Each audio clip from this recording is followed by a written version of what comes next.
Samajwadi party के कद्दावर नेता डॉक्टर शफीकुर रहमान बक को राजकीय सम्मान के साथ किया गया सुपुर्दे खाक। डॉक्टर बक की अंतिम विदाई के लिए पहुंचे आज़ाद समाज पार्टी के मुखिया चंद्रशेखर आज़ाद, समाजवादी पार्टी के पूर्व सांसद धर्मेंद्र यादव, विधायक और समस्त समाजवादी पार्टी के कार्यकर्ता तथा लाखों की भीड़ रही मौजूद। संभल के सांसद डॉक्टर शफीकुर रहमान बक को राजकीय सम्मान के साथ किया गया सुपुर्दे खाक। संभल सांसद डॉक्टर शफीकुर रहमान बक के जनाजे में लाखों की तादाद में भीड़ शामिल हुई और देखने वालों की काफ़ी लंबी लाइन लगी रही। तमाम दिग्गज नेता और तमाम पुलिस प्रशासन जनाजे में नजर आए। पुलिस प्रशासन ने सलामी देने के बाद ही जनाजे को आगे बढ़ने दिया और वहीं बताते चले करीब 57 वर्ष पहले सांसद शफीकुर रहमान बक ने राजनीतिक जीवन की शुरुआत की थी। चौधरी चरण सिंह के संपर्क में आने के बाद राजनीति के क्षेत्र में पहला कदम रखा और आगे बढ़े। क्योंकि संभल मुस्लिम बाहुल्य क्षेत्र रहा है, इसी के चलते डॉक्टर बक ने मुस्लिम नेता के रूप में एक अपनी अलग ही पहचान बनाई थी। उसी समय मुलायम सिंह यादव चौधरी चरण सिंह के संपर्क में रहे थे। डॉक्टर बक को किसी भी राजनीतिक पार्टी की सीमा से नहीं बांधा जा सकता था। इस कारण उन्होंने सपा और बसपा से अलग चुनाव भी लड़ा। इनका एजेंडा मुख्य रूप से मुस्लिम राजनीति के ऊपर रहा है। सांसद बक की एक अलग पहचान थी। इतना ही नहीं, उनकी आयु के बारे में टीवी शो कौन बनेगा करोड़पति कार्यक्रम के दौरान अमिताभ बच्चन ने प्रतिभागी से सवाल पूछा था कि सबसे ज्यादा उम्र वाले सांसद कौन है और अपने बेबाक शब्दों से जाने जाते हैं। आदरणीय बक साहब का निधन मैं समझता हूँ न केवल संभल वासियों के लिए, न केवल समाजवादी पार्टी के लिए, बल्कि पूरे देश के लोगों के बीच एक अपूर्णीय क्षति है। बक साहब अपने स्वभाव, अपने तेवर, अपनी ईमानदारी, अपनी खुददारी, अपनी सच्चाई और इस उम्र में भी सक्रियता की एक अलग मिसाल थे।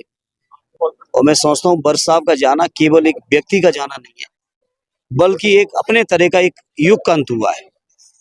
शायद ऐसा कोई बेबाक इतनी उम्र तक सक्रिय रहने वाला, जनता की, गरीबों की, मजलूमों की बात उठाने वाला, बेबाकी के साथ उठाने वाला, ईमानदारी के साथ उठाने वाला, हिम्मत और बहादुरी के साथ उठाने वाला शायद दूसरा शख्स आसानी से नहीं मिलेगा।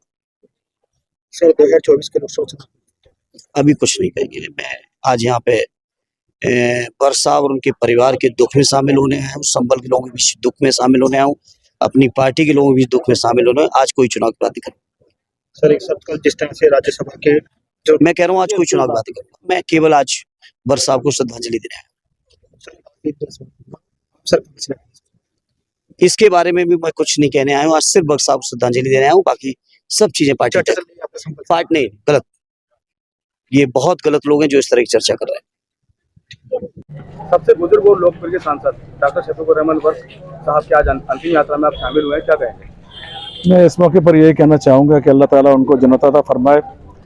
देश ने एक ऐसा नेता खोया है जो इस देश की लोकतांत्रिक व्यवस्था में विश्वास रखते थे और उसूल सिद्धांत वाला वो नेता जिसने अपनी कौम के लिए बहुत कुछ किया। मतलब समाजवादी पार्टी के सांसद थे ही थे, लेकिन देश के एक रहनुमा थे अक़लियत के लोगों के, दलितों के, पिछड़ों के, तमाम लोगों के।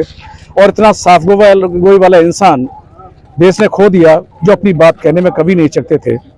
और यही कहना चाहेंगे इस मौके पर, लोग उनसे, उनकी कार्यशैली से सबक लें और उनके जो कार्यप्रणाली थी उसको अपनावें, जिससे कि साफ गोई कहने में, उसूल सिद्धांत की राजनीति करने में वही एक काम है। सबसे पहले तो मैं अल्लाह रब्बुल आलमीन की बारगाह में दुआए मग़फ़िरत चाहता हूँ। वो सभी लोग चाहते हैं जितने यहाँ हाजिर हैं, अल्लाह रब्बुल आलमीन उनको जन्नत में आला से आला मुक़ाम अता फरमाए और घर वालों को, उनके चाहने वालों को सब्र जमील अता फरमाए। और मैसेज ये है कि उन्होंने अपनी सादगी के साथ अपने जीवन के अंदर, अपने ज़िंदगी के अंदर जो जद्दोजहद की है वो हम सब लोगों के लिए प्रेरणा है, हम सब लोगों के लिए एक खुला मंच है, तमाम लोगों के लिए, कि अल्लाह रब्बुल आलमीन ये जज्बा हम सब लोगों को दे जो सियासी और समाजी लोग हैं, ताकि समाज में लोगों की खिदमत को अंजाम दे सके। यही मैसेज देना चाहता हूँ। ये संभल का नहीं बल्कि पूरे हिंदुस्तान के मुसलमानों का लीडर थे और आज इनकी भरपाई होना बहुत मुश्किल है, क्योंकि इनको काफ़ी एक्सपीरियंस था और इतनी अल्लाह ताला ने उम्र दी, इससे इनकी लोकप्रियता बढ़ी और लोगों में इनका सम्मान बढ़ा, हमदर्दी बढ़ी।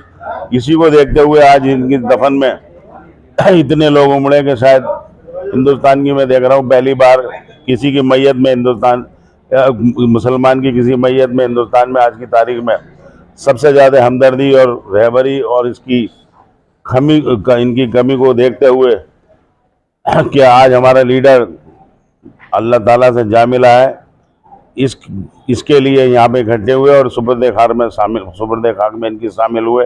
हम अल्लाह ताला से दुआ करते हैं कि इनको जन्नत नसीब करे, आमीन। देखिए, मैं मानता हूँ बर्क साहब आज की संसद के सबसे अनुभवी और सबसे उम्रदराज जो है वो शख्सियत थी।